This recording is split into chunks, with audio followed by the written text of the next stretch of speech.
자, 먼저 우리의 이 소프트웨어가 어떻게 해서 복잡해지는지를 한번 보면 최초에 우리는 우리의 도메인에 해당하는 업무가 예를 들어서 쇼핑몰이라고 해볼게요. 쇼핑몰을 구현을 한다라고 하면 최초에 우리가 구현하는 거는 주문 접수 정도만 구현을 할 겁니다. 그리고 주문 처리와 관련된 단순한 업무를 우리는 구현을 하겠죠. 근데 여기에서 시간이 갈수록 우리는 욕심이 생깁니다. 우리의 비즈니스가 잘 되고, 그러고 나면 여기에 여러 가지 배송 관련된 기능이라든지, 고객 클레임 처리라든지, 관련된 여러 가지 기능들이 하나씩 하나씩 추가가 되게 됩니다. 기능이라고 표현할 수도 있고, 어, 영역이라고 표현할 수도 있겠습니다. 영역이라고 하는 거는 단지 기능이 아니라 뭔가 새로운 업무의 유형이 아예 새로운 도메인이 추가된다는 거죠. 새로운 전문 영역이 추가된다. 이렇게 좀 표현할 수 있습니다. 전문성이 필요하다. 그래서 그런 것들이 점점 우리의 기존에 있던 테이블과 객체 구조의 그 기능, 새로운 전문성을 추가하기 위해서 어떤 피처가 여러 가지 형상이 추가된다는 거죠. 이렇게 점점 늘어납니다. 그러면서 우리가 기업이 보통 성장을 하게 되면 다른 타 영역에 대한 것도 계속 이제 확장을 하죠. 그러면서 우리의 소프트웨어가 초기에 우리의 그 도메인 업무가 아닌 외적인 수많은 업무들이 이렇게 자리를 잡게 되는 거죠. 그러면서 규모가 상당히 커지게 됩니다. 그러니까 문제 영역이 다양한 업무의 전문성이 하나의 소프트웨어 속에 포함이 되면서 우리가 기존의 코드를 지금 현재 있는 코드를 읽기 어려워지고 유지보수하기 어려워지고 하나의 사이드 이펙트가 어디에 영향을 미치는지를 알 수 없게 되는 그러한 지경에 이르게 되는 거죠. 그럼 이 3번 정도에 이르게 되면 우리는 어떤 걸 하게 됩니까? 예, 차세대를 하게 됩니다. 차세대를 통해서 이 전체를 다시 표준화를 시켜서 데이터베이스를 다시 우리가 정제를 하고 전체적으로 다시 표준화하고 일반화하고 정규화하는 작업을 다시 하게 되는 거죠. 그래서 주기적인 우리 차세대가 필요한 구조를 갖고 있습니다. 그런데 지금 우리가 가고자 하는 클라우드 네이티브 애플리케이션들은 생명체 같이 지속적으로 개선될 수 있어야 됩니다. 계속 살아 있으면서 필요한 피처가 있으면 그때그때 곧바로 추가될 수 있어야 되고 수정될 수 있어야 되고 어, 이렇게 한 번에 빅뱅 방식으로 차세대를 통해서 만들어질 수가 없는 구조죠. 왜냐하면 잦은 배포를 해야 되기 때문에 그리고 서비스가 지속적으로 사용이 되기 때문에 그렇기 때문에 기존에 우리의 이 모놀리스 기반의 빅뱅 방식의 유지보수로는 클라우드 네이티브 애플리케이션의 시나리오를 지탱하기 어렵다라고 하는 이야기입니다.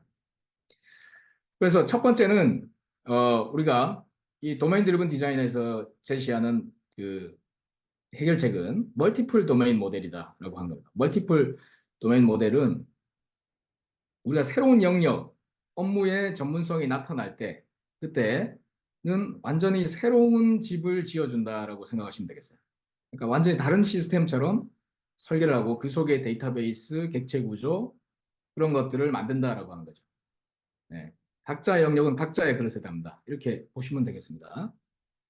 그렇게 담는 그릇을 우리는 바운디드 컨텍스트, 그러니까 내 업무 영역이 있으면 내 업무 영역에서 다른 업무 영역에 범람하지 않겠다. 그러니까 한정시키겠다. 이런 의미로 바운디드 컨텍스트를 해석하시면 되겠습니다.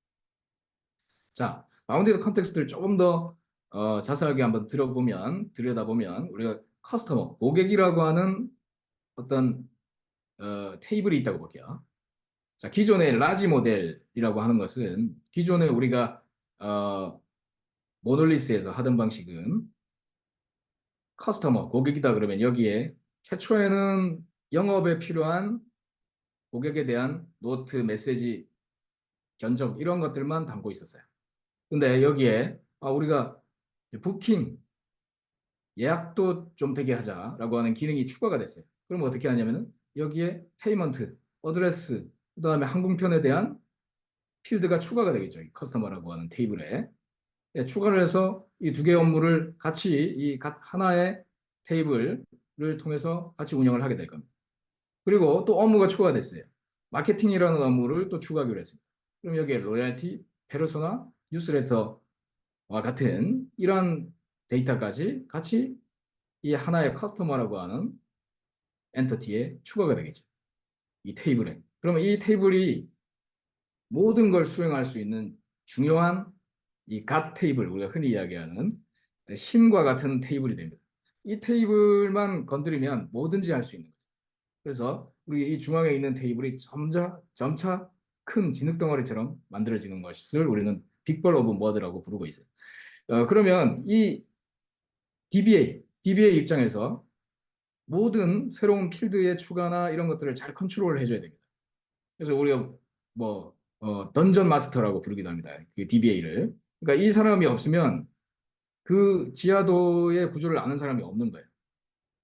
그래서 우리의 시스템에 새로운 기능을 추가한다거나 혹은 새롭게 뭔가 학습하려고 하는 모든 이 개발팀들이 이 전체 큰 시스템의 그 구조를 다 잘 알고 있어야만 확장을 할 수가 있는 거죠.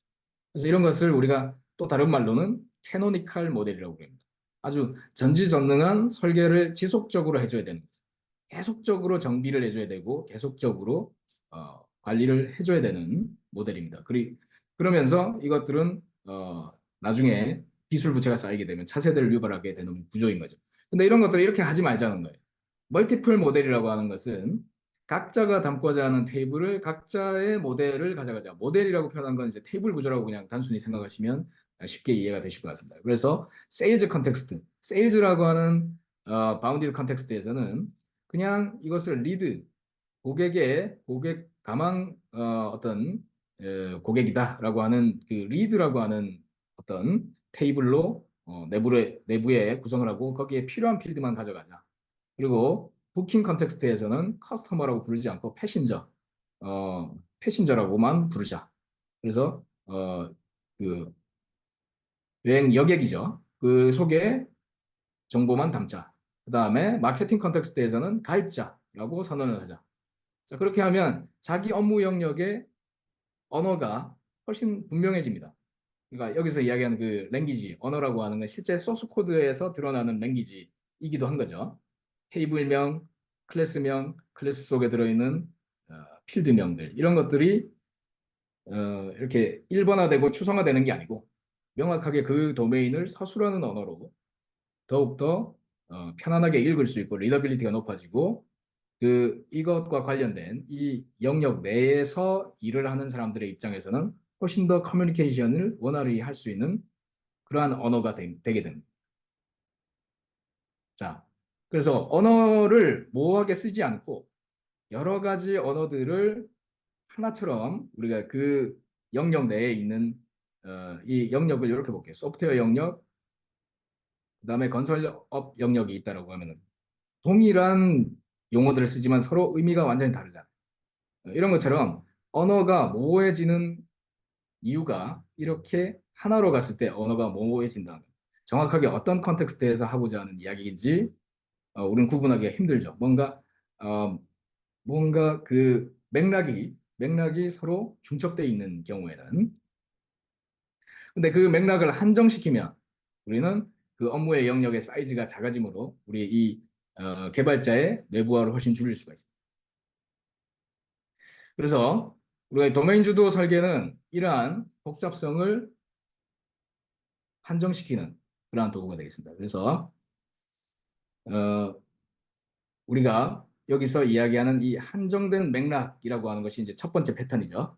그래서 업무의 영역을 이렇게 한정시키게 되면 말씀드린 것처럼 우리의 이 팀 내에서 이 맥락 속에서는 훨씬 더 커뮤니케이션이 원활해지고 이해하기 쉬운 언어를 사용을 하게 된다.